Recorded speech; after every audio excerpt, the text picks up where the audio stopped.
اس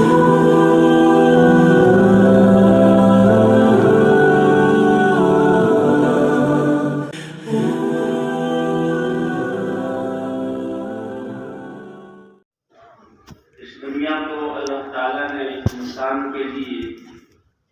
امتحان گاہ بنایا ہے اور انسان کو بطور مسافر کے تھوڑی دیر کے لیے دنیا میں بھیجا ہے۔ یہ گزرگاہ ہے، یہ مسافر خانہ ہے۔ انسان کو اس کائنات میں ایسی عظمت عطا فرمائی، اس کا ٹھکانہ اللہ نے وہ جگہ جو اللہ نے اپنی قدرت سے نعمتوں والی بنائی ہے، جنت،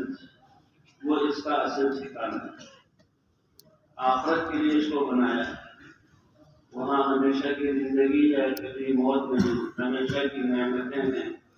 کبھی خوشیاں ہیں، کبھی پریشانی نہیں، کبھی مصیبتیں نہیں، ہمیشہ کی جوانی ہے، کبھی بڑھاپا نہیں، اور ہمیشہ کی صحت ہے۔ انسان جو چاہتا ہے اللہ اپنے شان کے مطابق ان چاہتوں کو پورا کرے۔ وَلَكُمْ فِيهَا مَا تَشْتَهِي أَنفُسُكُمْ وَلَكُمْ فِيهَا مَا تَدَّعُونَ نُزُلًا مِّن غَفُورٍ رَّحِيمٍ۔ یہ نفس کی خواہشات اور خواہشات کے یہ تعداد لامحدود خواہشات کہ تم چاہو گے اللہ تعالیٰ اپنی قدرت سے پورا کرے گے، جو زبان سے بولو گے وہ پورا کیا جائے گا۔ جیسے دنیا میں انسان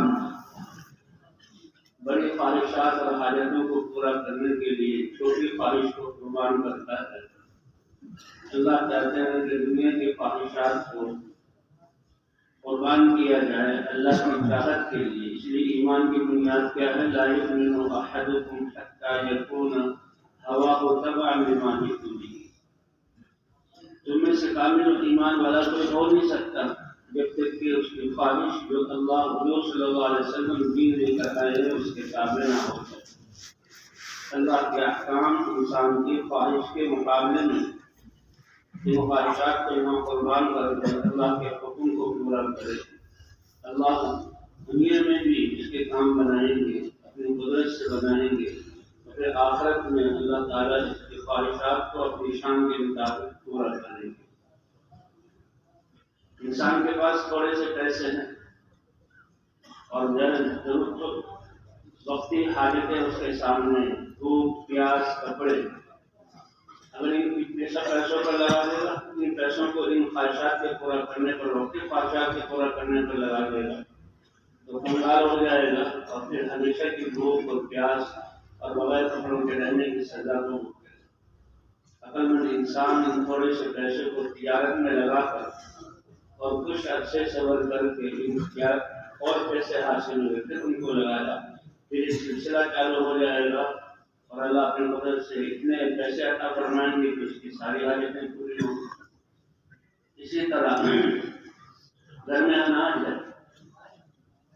تب بچوں کی اور اپنی بھوک ہے، اس اناج کو اسی بھوک کو ختم کرنے کے لیے لگا دے تو پھر آئندہ کے لیے ہمیشہ بھوکا رہے۔ لیکن اسی اناج کو اگر زمینداری کی محنت میں لگا دے، 6 مہینے صبر کرنا پڑے گا، پانی دینا پڑے گا، مشقتیں اٹھانی پڑے گی، پھر اللہ اپنی قدرت سے اس کو بہت اللہ کا فرمائیں گے، پھر سلسلہ چل پڑے گا۔ پھر یہ کیا کتنے گھروں میں جو ہے اناج پہنچے۔ تو اسی طرح اللہ تعالیٰ کا دین ہے کہ یہ انسان دنیا میں اپنے خواہشات کو قربان کر کے اللہ کے احکام کو پورا کرے، اللہ کے احکام کو پورا کرے۔ اللہ دنیا میں بھی اطمینان عطا فرمائیں گے اور اپنی برکتوں سے اس برکتوں کے دروازے کھولیں گے، اور پھر آخرت میں ہمیشہ ہمیشہ کی اس کی خواہشات کو پورا کیا جائے۔ حضرات انبیاء کرام اسی بات کے یقین کو لے کر آتے ہیں، لا الہ الا اللہ، اللہ کے علاوہ کوئی ایسی ذات نہیں جس سے دل لگایا جائے، جس کے احکام کو پورا کیا جائے۔ اس لا الہ الا اللہ کے دعوت کے ذریعے سے یقین کو بنایا جائے کہ اللہ کی ذات پر یقین آ جائے۔ یقین آتا ہے سننے سے، بولنے سے اور دیکھنے سے، لہذا ایمان اور یقین کی باتوں کو سنا جائے قرآن اور حدیث کی باتوں کو سنا جائے، اللہ اور اللہ کے رسول کی باتوں کو سنا جائے، زبان سے ان کو بولا جائے۔ اور دنیا کی چیزیں دیکھنے سے دنیا کی چیزوں کا یقین آئے گا۔ سورج سے روشنی حاصل ہوئی، چاند سے چاندنی حاصل ہوئی، بارشوں سے غلے ہو گئے، اور غلوں سے یہ فائدہ ہو رہا ہے، بازاروں میں یہ چیزیں مل رہی ہیں، ان چیزوں سے کہ یہ مزے، کارخانوں سے یہ چیزیں ملیں گی۔ اس لیے کہا جاتا ہے کہ دنیا کی دیکھنے والی چیزوں کو سے نظر جھکائی جائے اور دیکھنے کو بند کیا جائے اور ایمان اور یقین کی باتوں کو تازہ کیا جائے۔ اسی لیے حضرات انبیاء کرام جو دلوں میں یقین دیکھ کر آتا تھا، ان چیزوں کے یقین کو نکال کر لا الہ الا اللہ کی دعوت دے کر اللہ کی ذات پر یقین کو بٹھاتے ہیں۔ اصل ذات اللہ کی کامیابی اللہ پر ایمان لانے میں، اللہ نظر نہیں آتا، فرشتوں کا ایک نظام ہے، اصل زندگی آخرت کی ہے۔ یہاں اعمال سے کچھ ہوتا ہوا نظر نہیں آتا، لیکن حقیقت میں کرنے والے ذات اللہ کی ہے، اور اللہ کے کرنے کا دستور یقین کو درست کرنا۔ جب اللہ کی ذات پر یقین آ جائے تو پھر اللہ اپنی قدرت سے ان یقین والوں کے کام بنا اور احکام پر زندگی آ جائے۔ اعمال سے بظاہر ہوتا ہوا نظر نہیں آتا، بلکہ اعمال میں تو اپنے آپ کو تھکانا پڑتا ہے، اپنے خواہشات کو چھوڑنا پڑتا ہے، زکوٰۃ اور صدقات میں مال کو دینا پڑتا ہے۔ لیکن انبیاء کرام بتاتے ہیں کہ یہ فرشتے اور یہ آخرت اور اللہ کی ذات اور اعمال سے کچھ ہونا جو نظر نہیں آ رہا، اصل میں یہی تمہارے مسائل ہیں، اور کامیابی اللہ ہی سے ملتی ہے۔ اس لیے دین کی ابتدا غیب پر ایمان، الذین یؤمنون بالغیب، جو غیب پر ایمان رکھتے ہیں۔ سب سے پہلے حضرات انبیاء کرام لا الہ الا اللہ کی دعوت دے کر اللہ کا تعارف کراتے ہیں۔ یہ کلمہ لا الہ الا اللہ کلمہ معرفت ہے اور کلمہ ہدایت ہے، سیدھی اور صحیح زندگی کی راہ دکھلائی جاتی ہے، اور یہ کلمہ تقویٰ ہے، انسان کی زندگی پاکیزہ بنتی ہے۔ یہ کلمہ اخلاص ہے کہ انسان کے عمل کی بنیاد خالص اللہ کے لیے اخلاص آتا ہے، انسان اللہ کے لیے مخلص، اللہ کے رسول کے لیے مخلص، اللہ کے دین کے لیے مخلص اور ساری کائنات کے لیے مخلص، انسان وفادار بنتا ہے۔ یہ کلمہ اخلاص صحابہ کرام رضوان اللہ علیہم اجمعین، جب حضور صلی اللہ علیہ وسلم نے فرمایا من قال لا الہ الا اللہ مخلصا بقلبہ دخل الجنہ، کہ جو لا الہ الا اللہ اخلاص دل کے ساتھ کہے وہ جنت میں داخل ہوگا۔ صحابہ کرام وہ جماعت ہے جن کو اللہ نے حضور صلی اللہ علیہ وسلم کی صحبت کے لیے چنا تھا، اور حضور سے علم اور دین لے کر پوری دنیا تک پہنچانے کے لیے اللہ کی طرف سے چنا ہوا تھا۔ اگرچہ وہ بعثت سے پہلے، حضور صلی اللہ علیہ وسلم کی محنت سے پہلے بہت بڑے جاہلیت کے دور میں تھے، بتوں کو پوجتے تھے، لیکن اللہ نے ان کو چنا اور حضور صلی اللہ علیہ وسلم کی بات کو مانا اور لا الہ الا اللہ کی گواہی دی۔ تو صحابہ کرام جو ہے انہوں نے حضور صلی اللہ علیہ وسلم کی اس بات کو، تو وہ اتنے سمجھدار تھے، اللہ نے ان کو اتنی سمجھ دی تھی کہ صحابہ نے پوچھا قیل وما اخلاصها یا رسول اللہ، اے اللہ کے رسول کلمے کا اخلاص کیا ہے؟ تو حضور صلی اللہ علیہ وسلم نے فرمایا ان تحجزہ عن محارم اللہ، یہ اخلاص کے ساتھ اس کلمے کو پڑھنا، اللہ سے وعدہ کرنا کہ اے اللہ تیرے احکام کو مانیں گے، تیری نافرمانی سے بچیں گے۔ اس میں اخلاص یہ ہے کہ یہ کلمہ انسان کو اللہ کی حرام کی ہوئی، منع کی ہوئی چیزوں سے روک دے، اور یہی کلمہ تقویٰ ہے کہ انسان کے دل کا یقین یعنی نور آ جائے معرفت کا، اور اللہ کی وحدانیت کا یقین اور نور آ جائے، ہدایت کا نور دل میں آ جائے، اور انسان کے اعمال پاکیزہ ہو جائے، گناہوں سے زندگی پاک ہو جائے۔ ہدی للمتقین، یہ قرآن ساری انسانیت کے لیے اللہ نے ہدایت کے لیے اتارا، لیکن نفع اٹھانے والے وہ ہیں جو تقوی والے ہوں۔ تقوی والے کون ہیں؟ الذین یؤمنون بالغیب، جو غیب پر ایمان رکھتے ہیں، اللہ کی ذات ہے اور وہ اکیلی ہے، سب کچھ کرنے والی ہے، ساری کائنات کو اس نے بنایا، نفع نقصان کے مالک ہے، اللہ کو اس کی ذات اور صفات کے ساتھ مانتے اور نمازوں کو قائم کرتے ہیں، غیب میں فرشتے بھی ہیں، کہ اللہ کا نظام ہے، اللہ نے فرشتوں کو نور سے بنایا اور ان میں طاعت کا مادہ وہ نافرمانی کر ہی نہیں سکتے، کیوں؟ نہ ان کو بھوک لگتی ہے، نہ دل میں کوئی خواہش اٹھتی ہے، نہ پیاس لگتی ہے، نہ وہ تھکتے ہیں، نہ نیند کی ان کو ضرورت ہے، وہ تو اللہ کی طاعت کے لیے لا یعصون اللہ ما امرهم یفعلون ما یؤمرون، کہ اللہ کی نافرمانی نہیں کرتے اور جس کام کا حکم دیا اس میں وہ لگے رہتے۔ عرش کو اٹھانے والے فرشتے، کہ عرش کو اٹھانے والے فرشتے کتنے بڑے ہیں کہ کان کی لو سے لے کر ان کے کندھوں تک 500 سال کی مسافت کا فاصلہ ہے۔ 4 مقرر فرشتے ہیں، جبرائیل علیہ السلام، یہ وحی لانے پر اللہ نے ان کو چنا ہے،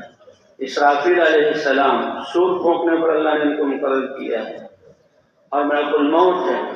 جن کو اسرائیل کہا جاتا ہے، روحیں قبض کرنے پر، اور میکائیل جو دوسرے انتظامات پر۔ ہر انسان کے ساتھ 2 فرشتے تو اللہ نے ایسے مقرر کیے جو اس کے اعمال کو لکھتے ہیں، 2 فرشتے ایسے جو اعمال کو لکھتے ہیں، دائیں طرف والا اس کے نیک اعمال کو لکھتا ہے، بائیں طرف والا برے اعمال کو لکھتا ہے۔ ما یلفظ من قول الا لدیہ رقیب عتید، اس کا کوئی بول بھی بیکار نہیں ہے، ہر قول اس کا لکھا جاتا ہے، اکرام کاتبین لکھتے ہیں۔ اور اللہ کتنے مہربان ہیں کہ 7 ارب انسان ہیں تو 7 ارب انسان اس سے زیادہ ہیں تو 14 ارب فرشتے تو صرف اس کے اعمال لکھنے والے ہیں، اور پھر اللہ نے حفاظت کے فرشتے مقرر کیے ہوئے، آسمان فرشتوں سے بھرے ہوئے، ہواؤں پر فرشتے مقرر، پہاڑوں پر فرشتے مقرر، آگ پر فرشتے مقرر، بارش کے ہر قطرے کے ساتھ فرشتے آتے ہیں۔ ابراہیم علیہ السلام کو جب آگ میں ڈالے جانے لگا، اللہ کی طرف بلا رہے تھے، اللہ کے نبی کی طرف سے نبی تھے، اللہ کے خلیل تھے، ایمان کی دعوت دے رہے تھے، آگ جل رہی ہے، بالکل اس کا تاثر نہیں، اطمینان سے، کیوں؟ دل کا یقین ہے اس آگ سے وہ ہوگا جو اللہ چاہے، اور میں اللہ کی ماننے والا ہوں، اب اللہ جو چاہے اس میں میری کامیابی ہے، مجھے ڈال دیا جائے میں جل کر راکھ ہو جاؤں تو اللہ کے عمل کی وجہ سے، لیکن اللہ اپنے اوپر یقین کرنے والوں کو ظاہر نہیں کرتے۔ فرشتے آ گئے، جبرائیل علیہ السلام آئے، اے خلیل اللہ، یہ پہاڑوں کا فرشتہ ہے، یہ بارش پانی کا فرشتہ ہے، یہ ہواؤں کا فرشتہ ہے، جس کو حکم دے اللہ کے لیے فرشتے۔ تو اکرام کاتبین جو ہیں یہ اعمال لکھنے کے لیے آتے ہیں، کہ دائیں طرف والا فرشتہ یہ امیر ہے، بائیں طرف والا فرشتہ یہ مامور ہے۔ جب نیکی کی نیت کرتا ہے خوشبو نکلتی ہے، نیکی کی نیت کرنے پر ایک نیکی کا ثواب اللہ تعالیٰ عطا فرما دیتے ہیں، اور نیکی کو کر لیتا ہے تو ایک نیکی پر اللہ کے ہاں دین کا معاملہ، ایک نیکی کا کم سے کم اللہ تعالیٰ 10 نیکیوں کے برابر ثواب عطا فرماتے ہیں۔ من جاء بالحسنۃ فلہ 10 امثالها، اور پھر جتنا زیادہ اخلاص ہو، سینکڑوں گنا اللہ کر دیتے ہیں، لاکھوں گنا کر دیتے ہیں، کروڑوں گنا کر دیتے ہیں، اور اللہ سب سے زیادہ اخلاص والوں کو بغیر حساب کے عطا فرماتے ہیں کہ ان کی گنتی، ان کے کیلکولیٹر فیل ہو جائیں، اللہ ایسے عطا فرماتے ہیں۔ اسی لیے اللہ نے انسان کو بنایا کہ اپنے قدرت کے دروازے اس کے لیے کھول دیں اور اپنے خزانوں سے، اپنی قدرت سے اس کو فائدہ پہنچائیں، دنیا میں بھی آخرت میں، اس کے لیے اللہ نے یہ دین مرحمت فرمایا۔ تو نیکی کی نیت کرنے ہی سے ایک نیکی، حتیٰ کہ یہ بھی آتا ہے کہ انسان کے دل میں برائی کا ارادہ ہوتا ہے، برائی کا ارادہ آتے ہی ایمان والا ہے وہ فوراً رک جاتا ہے کہ نہیں یہ تو اللہ کی نافرمانی، اور اللہ سے ڈر کی وجہ سے وہ اس جو ہے برائی سے ہٹ جاتا ہے، تو اس کو بھی ایک نیکی لکھا جاتا ہے، اس کو بھی ایک نیکی لکھا جاتا ہے، اور اگر اس سے برائی صادر ہو جائے تو ایک برائی لکھی جاتی ہے۔ لیکن یوں آتا ہے بائیں طرف والا فرشتہ پوچھتا ہے دائیں طرف والے سے اس کی برائی لکھ لوں کہ نہیں، ابھی تو تمہارا وقت ہے، اور اس کے پاس توبہ کا موقع موجود ہے، اگر یہ توبہ کر لے تو گناہ مل جائے گا، لکھنے کی کوئی ضرورت نہیں، لیکن جب شام تک جب اس کا باری ختم ہوتی ہے وہ توبہ نہیں کرتا تو پھر وہ ایک گناہ لکھ دیا جاتا ہے، اور اللہ فرماتے ہیں کتنے گناہوں کو میں دنیا ہی میں بخشتا رہتا ہوں، اور اللہ قیامت کے دن بھی جس کو چاہے مغفرت فرما دیں، کیونکہ اللہ غفار ہے، یہ غفور الرحیم ہے، گناہوں کو بخشنے والے ہیں۔ اور یہ فرشتے کس وقت آتے ہیں؟ یہ 2 نمازیں ہیں جس میں فرشتے کس کی گواہی دیتے ہیں اور جس میں فرشتوں کی حاضری ہوتی ہے۔ کیسے بہترین وقت میں یہ فرشتے آتے ہیں اور ان کی خدمت اور ڈیوٹی بدلتی ہے۔ فجر کی نماز میں آتے ہیں اور عصر کی نماز میں آتے ہیں، اس لیے دو اہم نمازیں ہیں اس اعتبار سے۔ نمازیں اللہ کے حکم ہونے کے اعتبار سے برابر ہیں کہ ابھی فجر کی نماز پڑھی تو جو عصر کی نماز سے لے کر فجر کی نماز میں کھڑے ہونے تک جو فرشتے رات کے اعمال لکھ رہے تھے یہ آسمانوں کو چلے جاتے ہیں اور جہاں نئے فرشتے آ گئے، اور یہ پھر اب فجر سے لے کر عصر تک اعمال لکھتے ہیں، نیکیوں کو لکھا جائے گا، نیکیوں کی نیت کو لکھا جائے گا۔ اور پھر جب یہ اللہ کے دربار میں حاضر ہوتے ہیں تو فرشتے حاضر ہوئے، اس صلاتان مشہودتان، جن نمازوں میں فرشتے حاضر ہوتے ہیں، محضورتان، اس میں حاضر ہو جاتا ہے، گواہی دی جاتی ہے۔ کیا مطلب گواہی دی جاتی ہے؟ اللہ جاننے کے باوجود اللہ کو اتنا پیار ہے اور محبت ہے ان لوگوں سے، ان کے تذکرے سے، اللہ پوچھتے ہیں تم نے میرے بندوں کو کس حال میں چھوڑا، تم نے میرے بندوں کو کس حال میں چھوڑا۔ کتنے خوش قسمت ہیں وہ لوگ کہ جو تہجد کے وقت سے اللہ کے دربار میں آنے کی تیاری کرتے ہیں، اٹھتے ہی ان کی زبانوں پر الحمدللہ الذی احیانا بعد ما اماتنا والیہ النشور، نیند کے آنے پر اللہ کا شکر ادا کرتے ہیں۔ پھر وہ وضو کی طرف اٹھتے ہیں اور وضو کرتے ہیں، وضو کرتے ہوئے اللہ ان کے گناہوں سے ان کو صغائر سے پاک کر دیتے ہیں، اور یہ وضو ان کی قیامت میں اعضاء کے چمکنے کا ذریعہ بنے گا۔ اور پھر یہ لوگ تہجد میں کھڑے ہوتے ہیں اور پھر اللہ سے دعا کرتے ہیں۔ تہجد کی نماز، اللہ اکبر، تتجافى جنوبهم عن المضاجع يدعون ربهم خوفا وطمعا ومما رزقناهم ينفقون۔ اللہ ان کی تعریفیں فرما رہے ہیں کہ دنیا والے ذاتی ڈیوٹی کی تھوڑی سی تنخواہ رہتے ہیں، اللہ نے قرآن میں ذکر کیا، کتنے خوش قسمت۔ اور یہی وہ لوگ ہیں، کہتے ہیں کہ اللہ کی قیامت کی نشانیوں میں سے ایک نشانی یہ ہے کہ سورج جو غروب ہوگا تو اللہ اس کو روک لیں گے اور وہ رات لمبی ہو جائے گی۔ تو سب سے پہلے احساس اس تہجد کی نماز والوں کو ہوگا، کیوں اب ایسی گھڑی آنے والی ہے کہ سورج جو مغرب سے طلوع ہوا تو نافرمانوں کافروں کے لیے توبہ کا دروازہ بند ہو گیا، کہ توبہ قبول کی جاتی رہتی ہے جب تک کہ فرشتہ پنجے نہ ڈالے اور وہ روح کو نکالنا شروع نہ کر دے کہ دنیا کا عالم غائب ہو جائے اور آخرت اور غیب کا عالم ظاہر ہو جائے تو اس وقت توبہ قبول نہیں ہو، کیونکہ ایمان اور توبہ کا تعلق غیب اور اللہ کے رسول کی بات پر یقین کے ساتھ، اور جب سورج مغرب سے طلوع ہو تو پھر توبہ قبول نہیں ہو۔ روایات میں آتا ہے کہ ابراہیم علیہ السلام جب نمرود کو دعوت دے رہے ہیں، وہ بیچارہ اور وہ کمبخت دنیا کی طاقت کی ایسے نشے میں پڑا ہوا ہے۔ ابراہیم علیہ السلام نے کہا اللہ پر ایمان لے آؤ، کیا دلیل ہے کہ اللہ ہی زندگی عطا فرماتے ہیں اور اللہ ہی موت دیتے ہیں، موت اور زندگی دونوں اللہ کے مخلوق ہیں۔ کسی چیز کے انتہا کو پہنچ جانا یہ موت نہیں ہے، بلکہ اللہ کا امر آ جائے روح کو نکال لیا جائے یہ موت ہے۔ کل نفس ذائقۃ الموت وانما توفون اجورکم یوم القیامہ۔ ایک بے جان بچے کو اللہ ایک ناپاک خون سے بناتے ہیں، ناپاک قطرے سے بناتے ہیں، پورا جسم بنتا ہے لیکن جسم کی کوئی قیمت نہیں۔ پھر 4 مہینے کے بعد اللہ روح ڈالتے ہیں اور روح اللہ کا امر ہے، پھر زندگی شروع ہوتی ہے۔ خلق الموت والحیات لیبلوکم، اللہ نے موت کو پیدا کیا، موت کو اللہ نے پہلے ذکر کیا کہ موت کتنی بڑی حقیقت ہے، اور یہ موت تو راستہ ہے اور واسطہ ہے اور پل ہے انسان کا اور ایک ہمیشہ کی کامیابی والی زندگی کی طرف جانے کا، کہ ایمان والے مرتے ہی ان کی روحیں فرشتے اللہ کے دربار میں لے جاتے ہیں، ان کو علیین میں رکھا جاتا ہے، اور شہداء کی یا روحوں کو سب پرندوں کے کوٹوں میں رکھا جاتا ہے اور وہ زندہ ہیں، ان کو مردہ مت کو، تو روح جہاں ڈالی جاتی ہے، تو یہ روح یہاں اللہ کا امر ہے، بولے روح من امر ربی، یہ روح اللہ کا امر، اس کی وجہ سے کہ یہ انسان یہ دنیا میں آتا ہے، تو اس لیے اللہ نے موت کو پیدا کیا، موت اللہ کی ایک مخلوق اور زندگی کو۔ تو ابراہیم علیہ السلام کیا کہہ رہے ہیں کہ اللہ جہاں مارتے ہیں اور اللہ زندہ کرتے ہیں، تو دنیا کے نشے اور نشائی کی بات کا کیا ہے، تو بات کبھی کچھ بکتا ہے کبھی کچھ، تو وہ اس کو سمجھ نہ سکتا۔ وہ کہا انا اخی و امی، میں بھی تو زندہ رکھ سکتا ہوں، میں بھی تو زندہ کو مار سکتا ہوں۔ اللہ کی جھیل کو وہ جو ہے دھوکے میں پڑ گئی، اور اس نے کیا کیا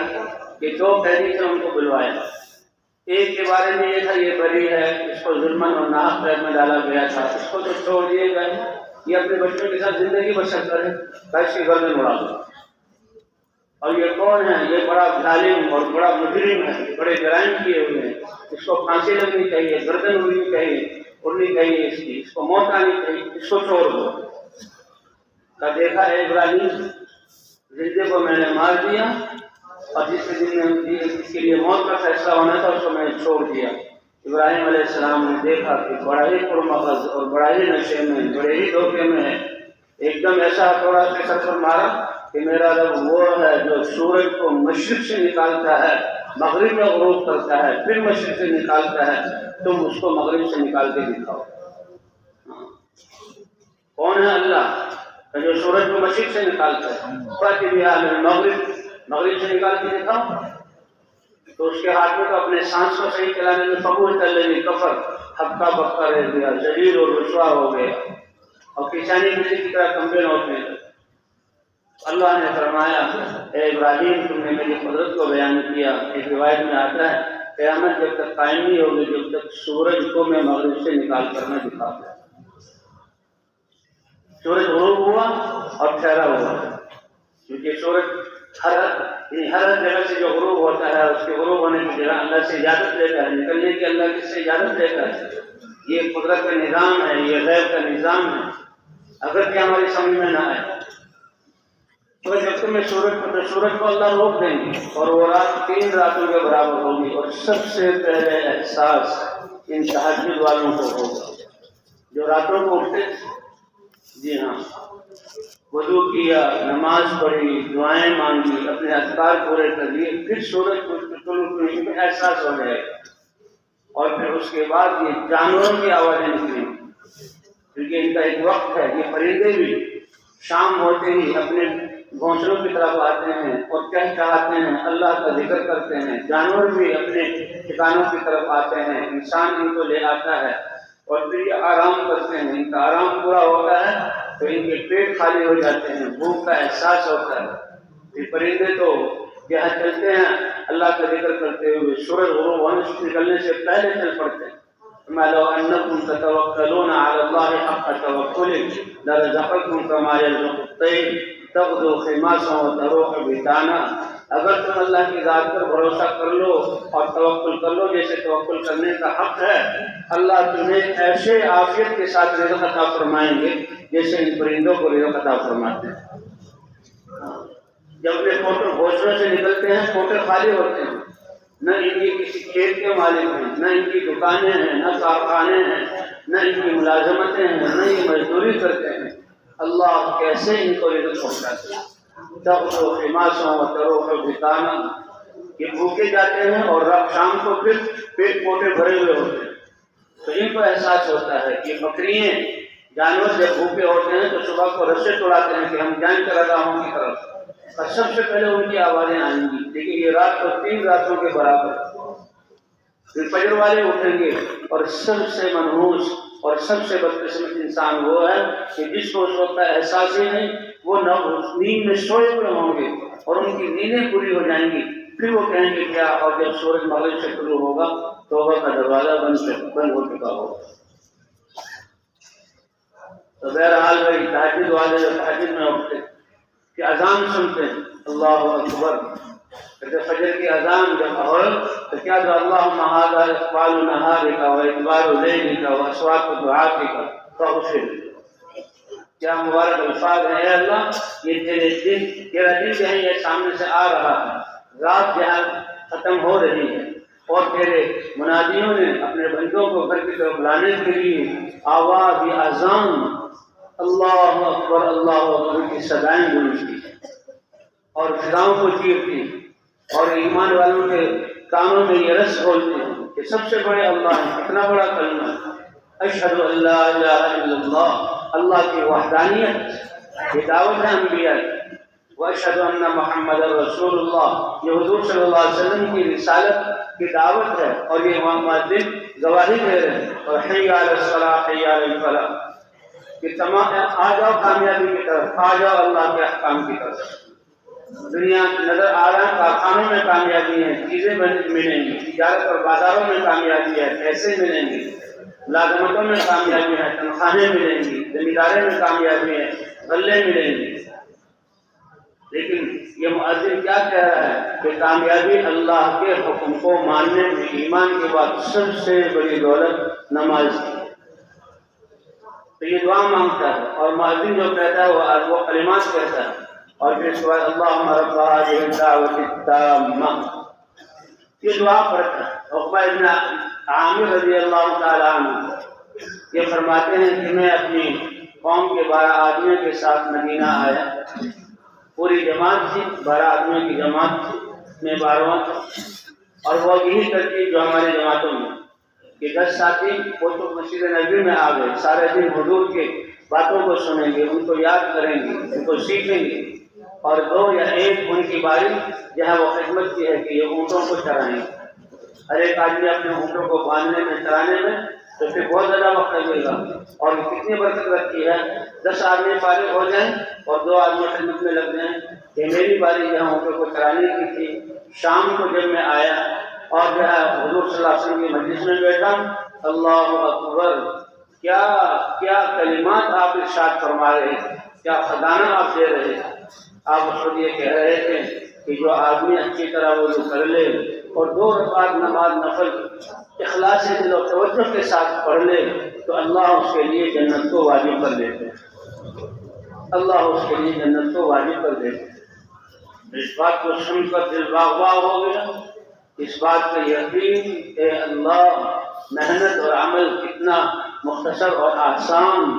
اور جنت واجب ہو گئی۔ جنت یہ جس کی ایک بالش زمین کی قیمت،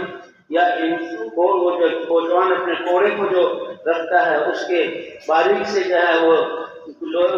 چمڑے کی کوڑے کی نیچے جگہ آتی ہے، اس کی قیمت دنیا کی قیمت سے زیادہ ہے، ایسی جنت اللہ کا فرمائیں گے۔ واہ واہ، کتنی اچھی بات حضور صلی اللہ علیہ وسلم نے کہی۔ میرے ساتھ ہی ایک اور عظیم ہستی بیٹھے ہوئے تھے، اور نے کہا معلوم ہوتا ہے تم ابھی آئے ہو، ابھی یہ بات سنی ہے اس لیے خوش ہو رہے ہو؟ تو دیکھا تو حضرت عمر رضی اللہ تعالیٰ عنہ تھے، کہ ہمیں تو ابھی آئے ہیں، میں نے ابھی یہ بات سنی ہے کہ تمہاری اس بات سے پہلے اللہ کے رسول نے ایک اور فضیلت بیان کی۔ کہ کیا فضیلت بیان کی؟ کہ فضیلت یہ بیان کی ہے کہ جو آدمی اچھی طرح وضو کرے اور وضو کرنے کے بعد اشہد ان لا الہ الا اللہ واشہد ان محمدا عبدہ ورسولہ، یا اشہد ان لا الہ الا اللہ وحدہ لا شریک لہ واشہد ان محمدا رسول اللہ محمدا عبدہ ورسولہ کہے تو اس کہنے پر اللہ جنت کے آٹھیں دروازے اس کے لیے کھول دیں گے، جس دروازے سے چاہے داخل ہو جائے۔ یہ ہے اللہ کا دین، اور یہ ہے اللہ کے احکام، اور ان میں ہے یہ کامیابی۔ لیکن عمل جو ہوتا ہے وہ نظر نہیں آتا، اس کی بنیاد ایمان پر ہے۔ تو وہ جب ایک وضو وسیلہ ہے، اس پر اللہ جنت کے آٹھوں دروازے ایمان والوں کے لیے کھول دیں گے۔ تو جس نماز کے لیے وضو کیا جا رہا ہے اس نماز پر اللہ کیا کچھ عطا نہیں فرمائیں گے۔ اس لیے فرمایا قد افلح المؤمنون الذین هم فی صلاتهم خاشعون، کامیاب ہو گئے وہ لوگ جو اپنی نماز میں خشوع و خضوع والے۔ فلاح دنیا آخرت کی کامیابی۔ فلاح عربی کا وہ لفظ ہے کہ عربی زبان میں اس سے زیادہ ساری کامیابیوں کو شامل اور جامع لفظ ہے ہی نہیں۔ اس لیے مؤذن بھی حی علی الصلاۃ حی علی الفلاح کہتا ہے، اور اللہ تعالیٰ بھی قد افلح المؤمنون الذین هم فی صلاتهم خاشعون فرما رہے ہیں۔ اور حضور صلی اللہ علیہ وسلم نے فرمایا قولوا لا الہ الا اللہ تفلحوا۔ حضور صلی اللہ علیہ وسلم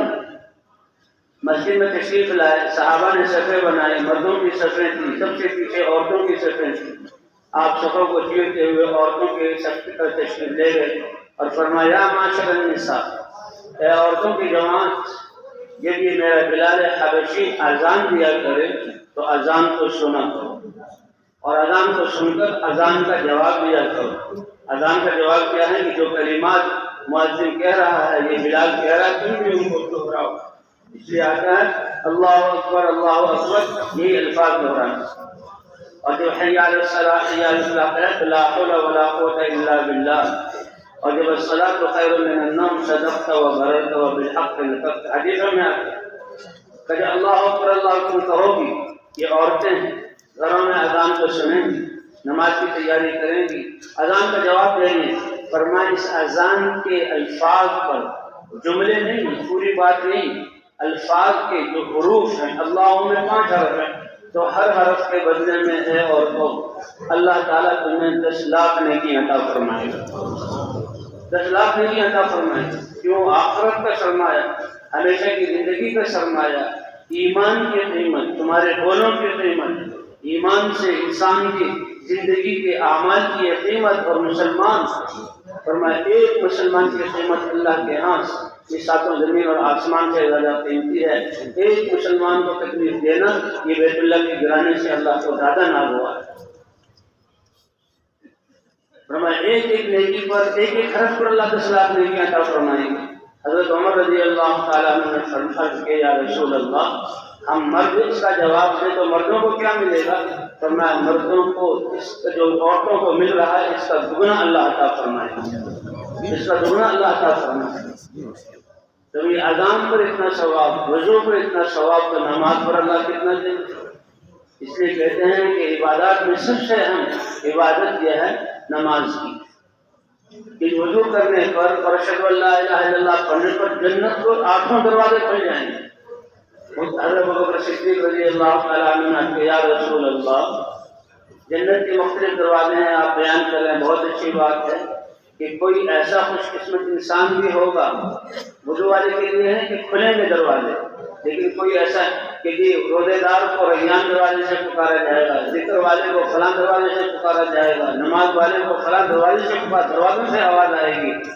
کہ اللہ کے رسول یہ بات ٹھیک ہے، بہت خوشی کی ہے، لیکن کوئی ایسا خوش قسمت انسان بھی ہوگا کہ 8 دروازوں سے آواز آئے گی اور کہیں گے تم مجھ میں سے داخل ہو جاؤ۔ کوئی ایسا شخص بھی ہے، انہوں نے فرمایا ہاں ایسی ہستیاں ہوں گی، لیکن اے ابو بکر میں کہتا ہوں، میں گمان کرتا ہوں، امید کرتا ہوں تم بھی انہی لوگوں میں سے ہو کہ جن کو 8 دروازوں سے جو ہے ندا آئے گی کہ مجھ سے داخل ہو جاؤ۔ یہ ہمارے لیے فخر کی بات۔ صحابہ کرام رضوان اللہ علیہ مجمعین نے یا رسول اللہ،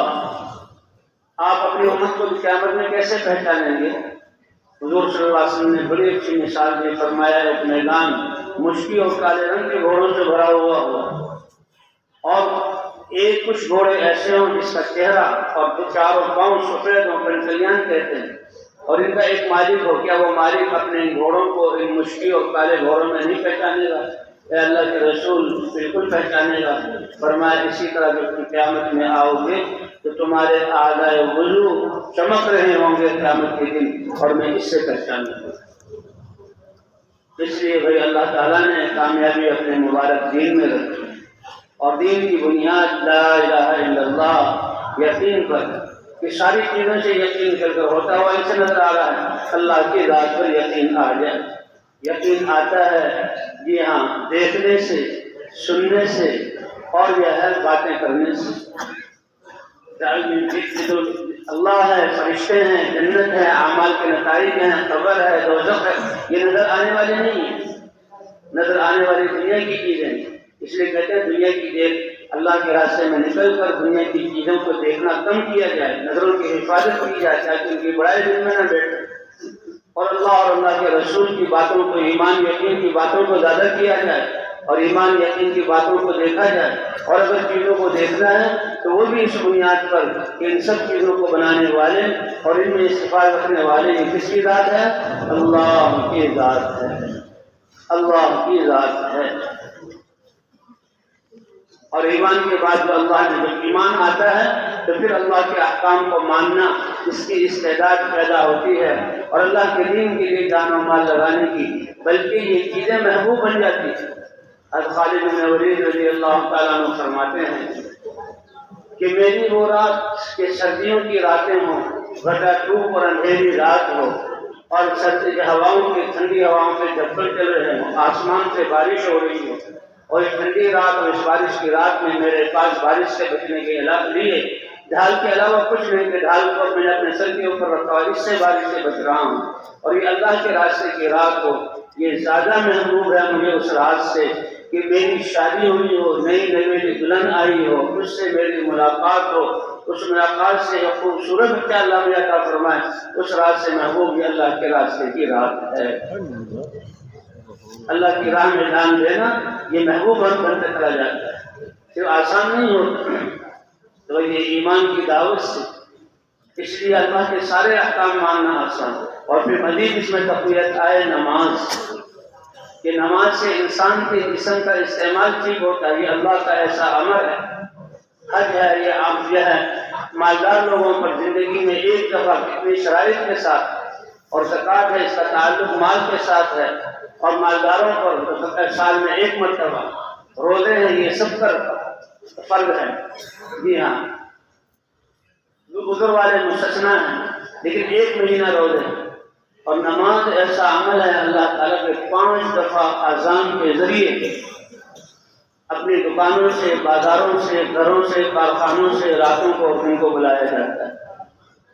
مساجد اللہ کا گھر ہے، مسجد میں آنے والے یہ اللہ کی ملاقاتی ہیں۔ مسلمان جب نماز میں کھڑا ہوتا ہے تو اللہ سے مناجات کرتا ہے۔ مومن کی معراج یہ نماز ہے کہ نماز میں کھڑے ہوتے ہی اس کا دل اور دماغ اللہ کی طرف آج تک پہنچ گیا۔ ایسے عبادت کرو جیسے اللہ کو دیکھ رہے ہو، اگر یہ کیفیت حاصل نہیں ہو سکتی تو یہ تو یقین ہو شروع سے آخر تک کہ اللہ مجھے دیکھ رہے ہیں۔ 5 دفعہ اللہ نماز کے لیے بلاتے ہیں،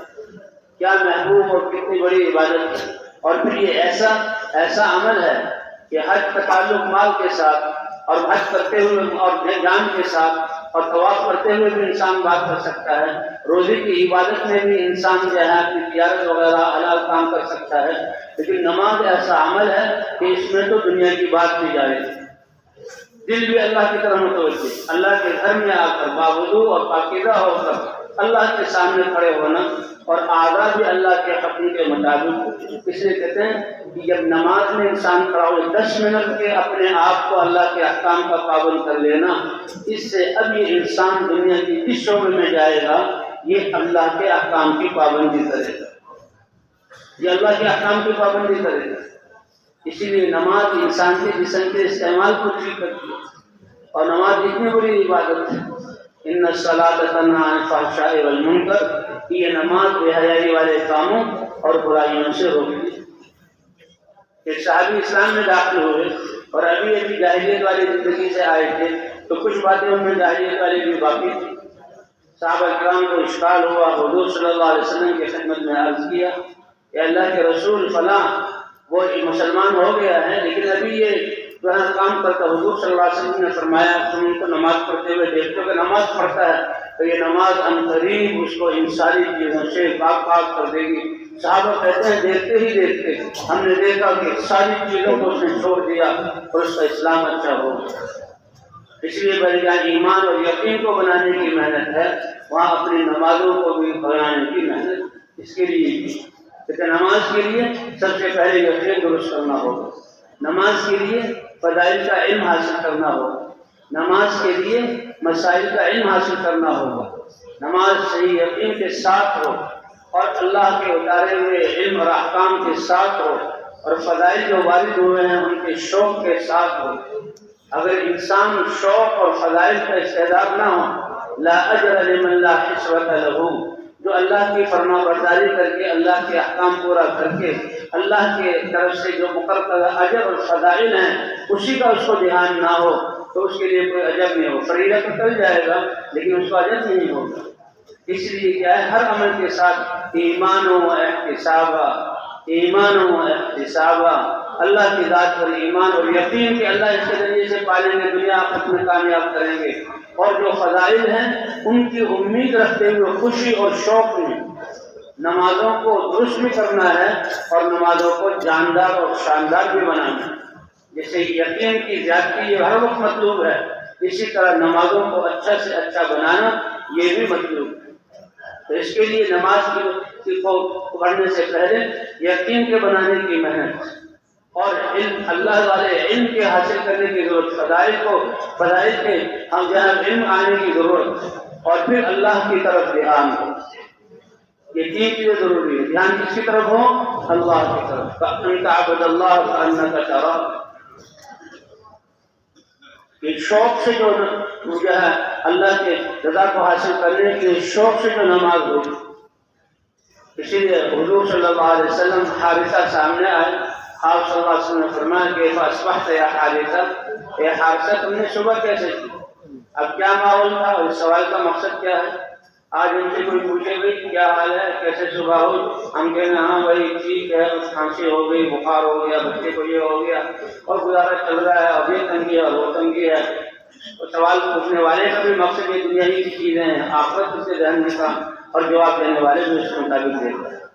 اور یہاں اللہ کے رسول صلی اللہ علیہ وسلم سوال کر رہے ہیں اور جواب دینے والے حارثہ ہیں۔ سمجھئے کہ حضور کے سوال کا مقصد کیا ہے۔